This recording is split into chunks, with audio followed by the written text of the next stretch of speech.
Hello guys, in this video I'm going to break down this specific video right here, how we lit the location, the space, and the person. It's a simple talking head video, which is, to be honest, a lot of clients that you guys have is probably going to be talking head video. It just depends on the location, how you guys can make it look good and all that. It was me and two of my other colleagues at the location, and it was just one person. It was just super simple talking head videos. We had two different angles, but on this one I'm just going to show one because the second one is just literally a close-up shot. It doesn't really matter. So yeah, let's get into it. So here it is. Here is the actual shot. As you guys can tell, there's a simple lighting. All right, so this is the location. As you guys can see, it is really nicely lit. It's everything. Because it's a talking head video, I was trying to go for contrast, but the client and my colleagues is like, no, do not go for contrast. This is more like a talking video. Everything has to be lit. I'm like, yeah, now I'm thinking about it, he's completely correct. So anyways, so we see you guys can see a big ass windows in the background. So everything we have to shoot, we have to add a lot of light because I put the ND on my camera and I twisted it all the way out because it was a really bright sunny day. So we had to add a lot of light inside. And my ND was like 3-4 stops in. With that being said, what we did is we had two lights, two 600s, one 600D, one 600C. We had a power tubes, non-light power tubes Mark II. We had the MC Pros, and I also had BC7s. All right. Oh, we also had an Amaron, like the 60B. All right, so first and foremost, we looked at the outside, where we're gonna position them, From there on, he chose the blue top, which was amazing. It actually adds a little bit of contrast. And then obviously we have one 600C coming from this angle right here. This is a 600C. And from this angle, we have a 600D, which is more powerful light. And since we're going for a daylight, this one is 56 Kelvin. And you guys can tell this is the key light that's coming from this angle and we're shooting straight on. So in a B camera, I put it on this on the right side right here. So this is where the B camera is.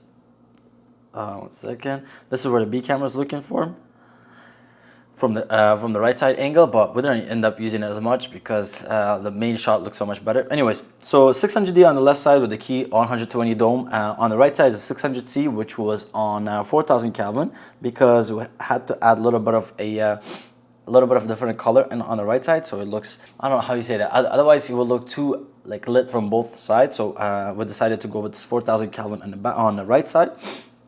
Right here, as you guys can tell, all this hitting. So first we were thinking to add the Amaron. Amaron is right here, Amaron 60B. We were thinking to shoot it on his background and add a little bit of hair light.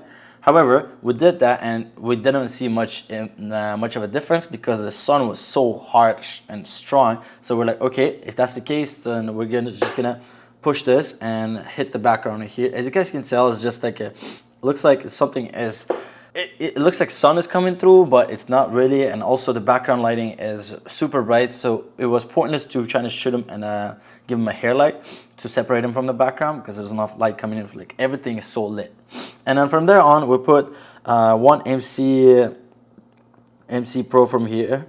Oh, sorry, MC Pro here to light the bottom here, and one more MC Pro right here to light the bottom here. 1 second, MC Pro. And yeah, so this is MC Pro, this is MC Pro. And then if you guys can see, those two things right here are being lit on the two sides. The warmers, I don't even know what you call them, to keep yourself warm. So we have one power tube right here and one power tube right here. So they're both like lighting up these corners. The reason for that is I wanted to add some kind of a small glare. Otherwise, those two corners were so dark. So I'm like, okay, I have to add something to make add a little bit of light. Otherwise, it was just too dark on two corners. Even now, like as you can see, like the bottom right here is just so dark. And obviously, this is B7. B7C or so whatever from an aperture. It's just I think that one was a 36 Kelvin right here. And this one is 27 Kelvin here, 27 Kelvin right here. And power tubes are also 27 Kelvin because power tubes always run slightly on the bright side. Like they run a little bit how do you say, a little bit of daylighty. I don't know why. It was just, maybe it's just me, but anyways.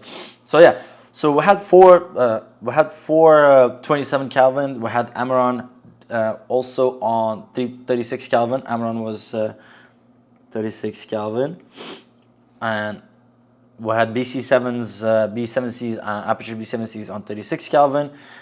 Otherwise, it was too yellow, so we didn't want that. And then two lights were 56 and 4000 Kelvin. And obviously, outside daylight was, because it was sunny day, it was a 56 Kelvin as well. Let me see right here, 56 Kelvin. And it was, the outside was lighting so much that I had to prop the ND. Like I said earlier, it was a tough one, because when the outside is so bright but you want to have all that information, you need such a strong light. And again, this 600D is literally 100% right here. Not 100. I think it was like almost 100. It was like 89, 91 or some shit like that. But it was like really, it's literally out of the frame. It's literally out of frame. 600C wasn't as strong because I wanted to still add a little bit of contrast. It wasn't as strong, as you can tell. As you can tell right here, it's not as bright as this side. You see what I mean? Like, this side is much brighter than this side, and same on his face. Like, if you zoom in, his face right here is not as bright as here. The left side is so much brighter. So that's what we were going for, like making sure that his one side is much more lit than the other side. That was a simple shoot. It literally took us around, I would say, overall it was like a 4-hour shoot in total, bringing it in and bringing it out and all that. Most of the times it took us 30 minutes to 40 minutes, I think 30 to 45 minutes to shoot the whole thing, him delivering the speeches. Outside of that, it took us 30 to 40 minutes, I would say 30, 40 minutes to break down. But overall, it was the longest thing was setting up. Setting up took us like almost an hour and a half, and two. It's always going to be the hardest is setting up, and then obviously leaving is always going to be the easiest. But make sure when you set up, you always have to match the person's skin, because if you have somebody in your crew that is like closer to this person's color, that you always use them, even if the height difference. Just make sure that you use that person, because the skin color like more important than the height, and you can always bring it up and down. But yeah, this was hopefully the quick one. I just wanted to go through it, and maybe if you guys like this kind of video, let me know in the comments below. I'll make more of these, because I shoot a lot of these kind of videos, and to me they're boring because they're not as interesting. It's literally talking head videos, but some people might find it useful because of the reason that a lot of people have to do these kind of videos to make the living, and I'm part of that as well. So if you guys find these kind of videos helpful, please let me know. Whether like the videos or comment below. As always, if you guys find this video helpful, thumbs up if you liked it, thumbs up if you loved it, and I'll see you guys on the next episode. Ciao.